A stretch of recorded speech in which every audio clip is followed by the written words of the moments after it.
Joining us for a reaction to this development is Democratic Congressman Anthony Weiner. He's a leading voice on the left who has himself introduced a bill calling for health care reform change that would dismantle private insurance companies off the bat through a system known as single payer. Congressman Weiner, a trigger in some fashion that reserves the option of a public option but doesn't start it immediately. Do you support it or not?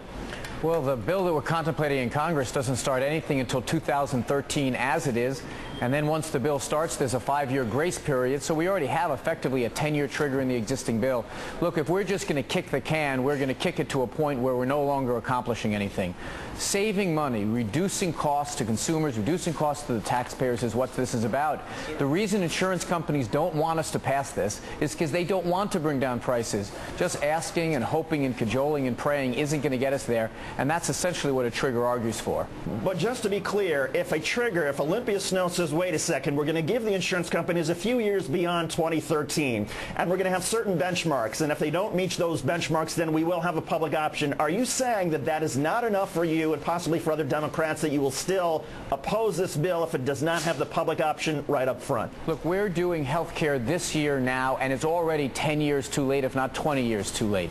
I think that anything like a trigger would essentially be a retreat from the idea of getting cost savings in this bill. We might be able to pass it. It might be able to get through Congress, but it won't accomplish what the president and what the American people say they need, which is cost reductions immediately. But what about passing something so that at least all these other measures that the White House is talking about that would expand coverage, universal coverage, possibly increase choices, at least to get that through and you get enough votes to get something passed? You know, but cost containment is too important part of this. You know, we're at a point now at 17% of our GDP. It's on its way to being 50 or 60 or 70%.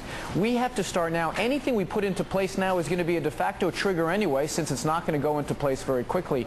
And the insurance company has been saying for years, trust us, we'll get this right. We learned that with Medicare Part D. We gave them $733 billion. They gave us the donut hole, and now it's $1.1 trillion. The insurance companies are not going to do this. It's not in their interest.